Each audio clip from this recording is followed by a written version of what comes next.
बाबा बुल्ले शाह का मशहूर सूफियाना कलाम है जो दुनिया की कदरों के बदले इंसानी रवैयों की हकीकत को बयान करता है। इस शेर में दुनियावी मफादात रिश्तों की बेकदरी को उजागर किया गया है। कलाम बाबा बुल्ले शाह। लाल तकड़ी विच तुलदे वेखे, लाल तकड़ी विच तुलदे वेखे, फल पैरां विच रुलदे वेखे, फल पैरां विच रुलदे वेखे, सियाणे गल्लां तो भुलदे वेखे, सियाणे गल्लां तो भुलदे वेखे। कोई किसे नू प्यार नहीं करदा, कोई किसे नू प्यार नहीं करदा,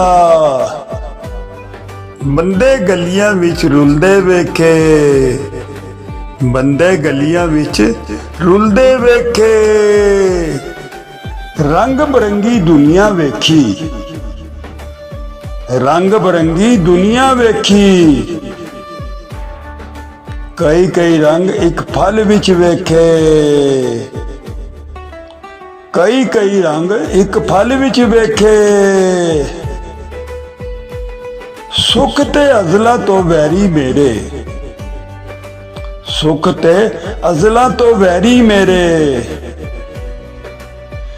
दुखी अखियां खुलदे वेखे, दुखी अखियां खुलदे वेखे। बस कर बंदिया छड़ दे खैड़ा, बस कर बंदिया छड़ दे खैड़ा, छड़ दे राम कहानी नू, छड़ दे राम कहानी नू।